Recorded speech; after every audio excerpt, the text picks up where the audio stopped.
Chapter 29. Pleas and Kisses. Kara. You want a kiss? All I can do is repeat what Blue's just said. It must sound incredibly dumb. But for the moment, I just don't care. There's no mistaking what he's asked me for. Blue's pose doesn't change. He's still looking up at me with those two wide eyes, his whole body loose-limbed and submissive. The wide neck of the sleep shirt he's been borrowing from my closet is stretched to reveal far too much of his pale skin. He's not asking for a kiss. He's practically an illustration from a raunchy novel, something to signal to the readers, if you're not ready for this, skip 10 pages and rejoin us at plot. His eyes dip low for a half-second, and I'm tempted to move and cover myself. There's a bit of tension in Blue's body, but I'm at least relieved that his eyes come back up to my chest. I want to ask, what the hell is going on? I want to ask where he got it in his mind that we were doing anything like this. I want to know what made him think that our relationship was going to change. Was it something I said? Something I did that made him think I wanted this? All I talked about since coming up here was promising to find Blue's favorite food and apologizing for taking so long. Before I can even find the words, Blue's beat me to it. There's still an undeniable tension in his shoulders, but the rest of his body moves with the grace of a dancer. He levers himself up onto his knees, and from where he is on the bed, he's almost level with me. His eyes come up to my chin, and I'd almost call it a new record if it weren't for the circumstances. Master. Blue's biting his lip, playing coy before setting tentative hands on my shoulders. Blue, I try to interrupt, but Blue doesn't yield. He pulls me closer, and I almost trip. I steady myself at the edge of the bed, refusing to topple over onto him. Please, Master. I understand if I am being too bold with your generous rewards, but... He leans close, and I'm struggling to find my breath, let alone my words. I'll earn it from you. I'll make it worth your while. Blue's voice is quiet, but there's an undeniable teasing in his tone. I can feel the heat of his words down my neck, and before I can prepare myself, that heat is something else entirely. Blue's lips are soft, but his tongue is scratchy, and I file that away with all the other useless things in my brain that have absolutely no reason to be there. It's filed right next to the belated realization that Blue was never looking as high as my chin. He kept his eyes on the prize. Blue's hands work skillfully down the front of my shirt and pull me close. I have to lever a hand in between our bodies, a task made difficult by Blue's apparent crusade against the idea that even air should come between us. I keep pushing at his chest until he has to give up his place at my neck and sit back on the bed. Blue, I try to say this as sweetly as possible. I don't want a repeat of my shoving him away in the kitchen. What are you doing? Whatever it is that you want. Blue's stutter at the very beginning betrays his confusion, though he does his very best to cover it up with more of the same honey-tinted words. He's an excellent actor, and I'm a little disappointed that this is an act. It's the most independent thought and movement that I've seen Blue display, though I suppose I'm glad he's not possessed. Blue grabs at my arm, but my hand is still planted firmly on his chest, keeping him a solid arm's length away. I only want to be of some use, and you've been terribly stressed lately. Really, I should be doing a better job. Blue speaks just loud enough to betray that breathy tone from earlier.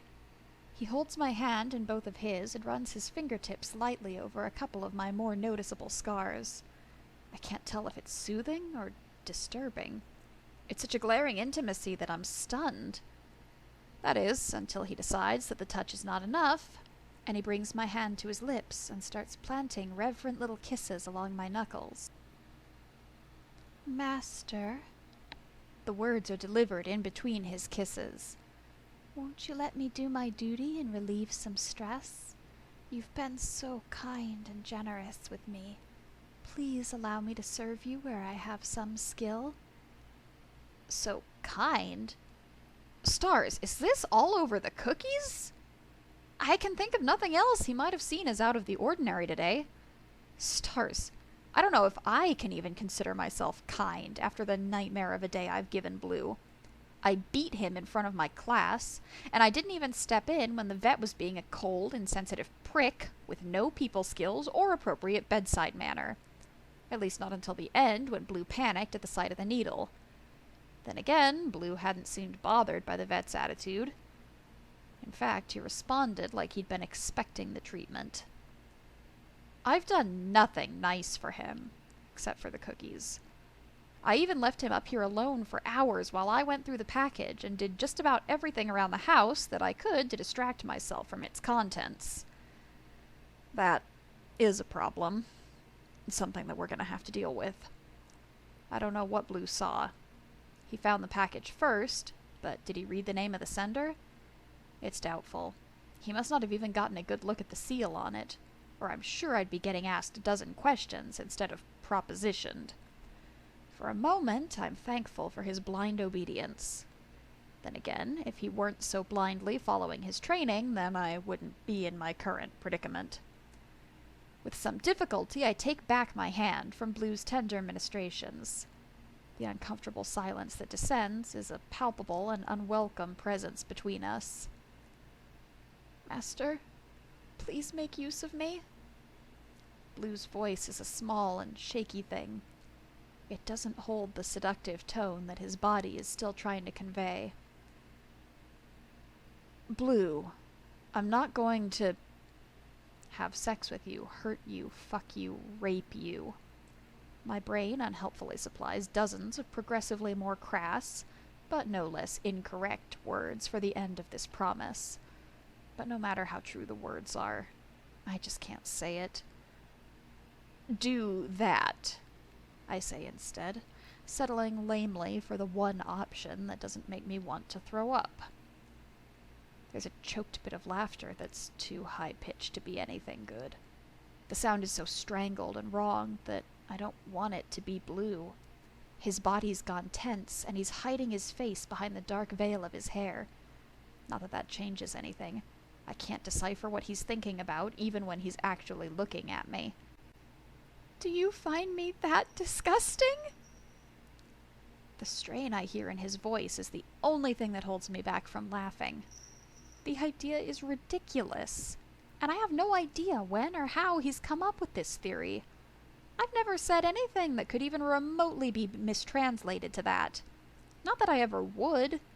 In my professional opinion, Blue is gorgeous. Even considering the scars and his mountain of health problems, which aren't much of a factor to me. He's still beautiful. He just has such a pure and honest soul. He's been practically stewed in pain and abuse, covered in the ugliness and bad decisions of others.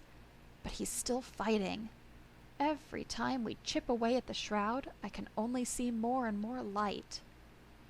I hate the market even more for having the audacity to think that he was unsellable. What? Blue, I try to tell him as much, but he cuts me off. His voice is so twisted, I'm sure if I could see his face, there would be tears. You don't even sleep with me anymore. I'm grateful, I swear to you, Master. I know how lucky I am, and I am grateful, but... His voice catches, and he stops, pulling his hands into his lap as he starts to shake. It takes a moment for me to figure out that he's probably just realized that he cut me off. He's waiting for me to start again. He's waiting for me to hurt him for speaking. I'm halfway between laughing, crying, and punching something, but I know that any of the above will hurt Blue. He was ready to talk to me, something I've spent a lot of time encouraging. Any loss of progress now will be hard to make up. None of this is going to work if he doesn't talk to me. Blue, talk to me. Tell me what's wrong. I set my voice in the soothing, non-threatening register that's gotten results before, but Blue just shakes his head and intensifies the already white-knuckled grip he has on himself.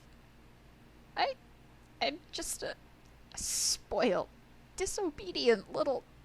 I can't let him finish what he's saying. I never want to hear anything like that again. No. Tell me what's wrong. I try again, trying to be more specific. I don't have it in my heart to make it an order. Blue sets his hands on the blanket and scrunches up the fabric under his fingers. You only touch me when I'm like this. You soothe my fraying conscience, but you never let me do anything for you. Blue can't control the way his voice hitches as he speaks. He's crying, and I feel like an ass because I want to reach out and take him into my arms, but I'm not entirely confident he won't take that as acceptance of his advances. I'm not sure which move would be more disastrous. Blue decides for me, concluding that my silence is evidence enough of my anger and disappointment. Not that there is anything I can do to earn your generosity, but I had hoped that you didn't find me so distasteful. Why would you think that? I know it's the least of my worries right now, but the question is out of my mouth before I've even thought it through. You thought I was worthy to share your bed when you took me home. You wasted so much time and effort on me. You made me how you wanted, and you held me like I was worth something. But when we went to the vet, I thought when the doctor examined me, you were disgusted. You didn't kick me out, but you never came back to bed. You came in and talked to me, and trust me, Master, I know it's more than I deserved, but I was so scared. Every night I wanted you to come. I didn't want to be alone, but more than that, I wanted to be useful to you. I'm sorry I tainted your space with my filth, but when we got this test, I thought that you had reconsidered. Now that you knew I was safe and clean, you would use me properly. Blue, there's a lot to unpack there, and I really don't know where to start. But somewhere's better than nowhere, right? I don't find you disgusting, and I certainly don't think you dirty my space. I'm sorry if I made you think that about yourself. I was just trying to give you space after the whole incident with the doctor. I thought you would want the space. I thought you wouldn't want to be vulnerable near another man with such a clear degree of power over you. I thought you would want your space. I thought you hated me for letting that happen to you. You thought I was going to kill you that night. There are a million things that I want to add, but I can see the confusion already blooming across Blue's face, and I know that everything else I want to say will just confuse him more. I just need to get on with it before this gets any worse. You don't have to do this. Really, you don't. I don't expect service from you. That's... Stars, I need better words. You don't need to try and earn your keep this way. You don't need to earn your keep at all. I can see that his confusion hasn't been assuaged. If anything, there's something more pained in his eyes that I can't quite decode before he tucks his chin to his chest.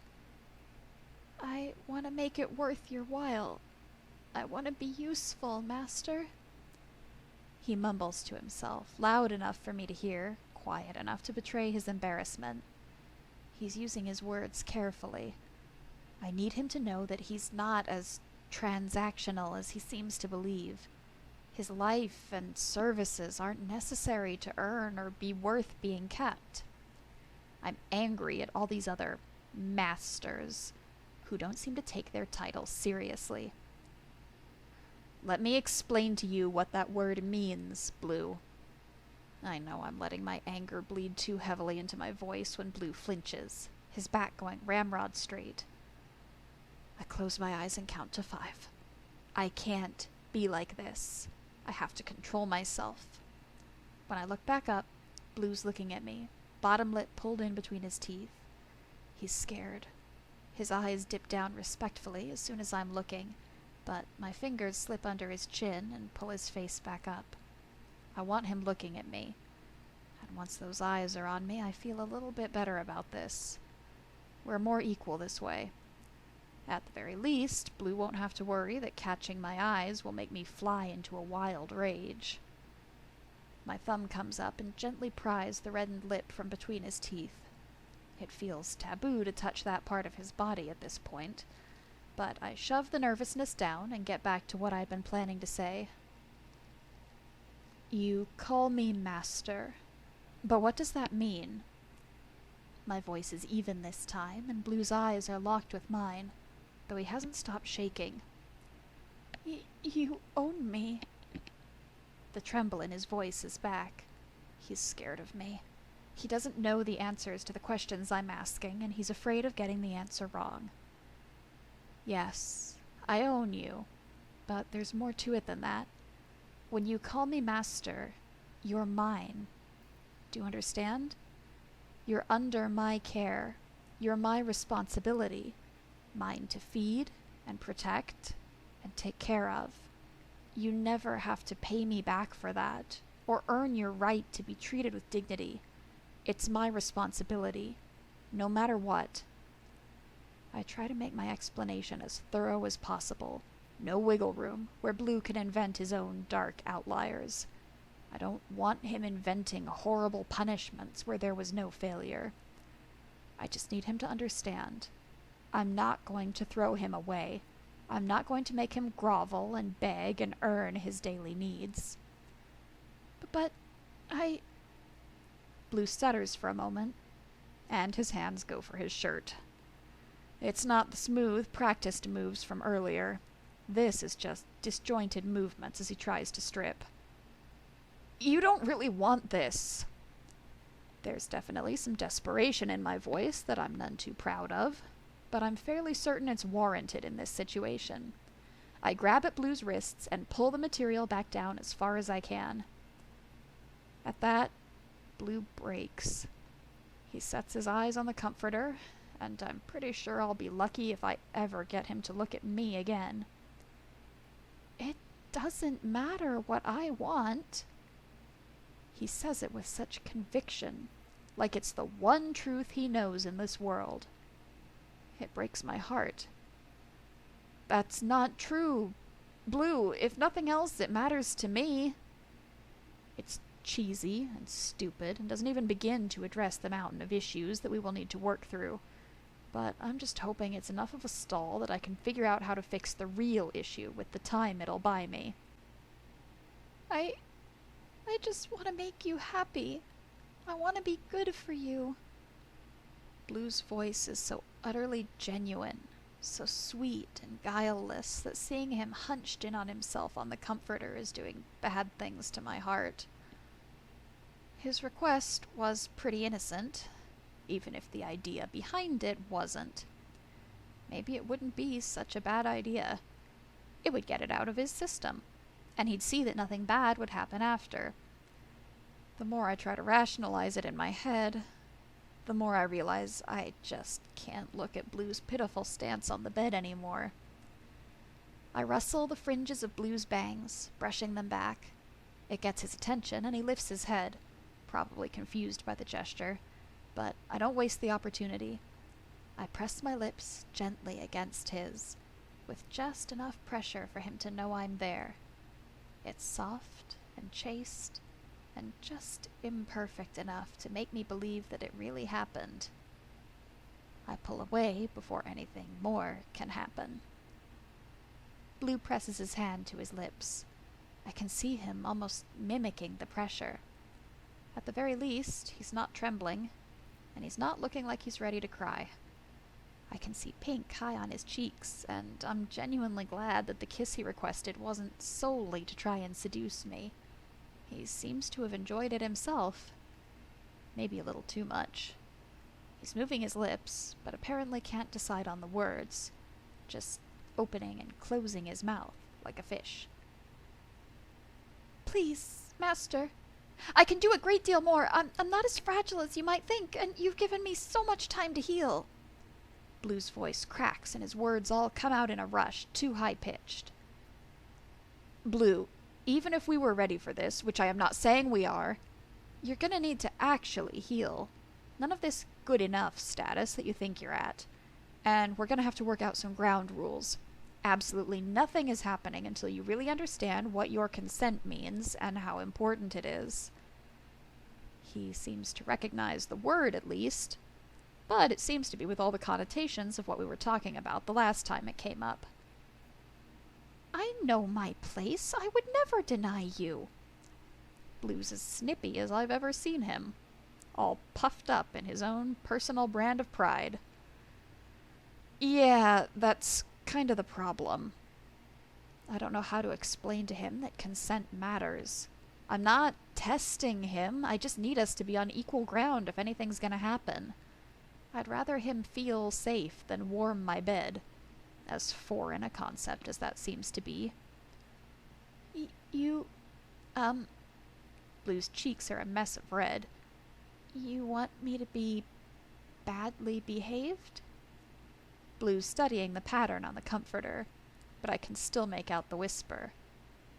One of my masters, he liked his pets. The term was, bratty? Is that what you want? I can't help the way I laugh. I really can't. There is nothing in the world that could have stopped the wheeze buried in a mountain of chuckles. Stars, right now is not the best time to discuss exactly where our kinks lay. Blue, no. Just, no. I don't need a brat in my life. You're perfect, just the way you are. You don't have to play a part. Look, it just isn't important. I plan on leaving it at that, but the crushed look on Blue's face is just too much. Damn, I know I'm gonna regret this. It's not a forever no, no matter how much it should be.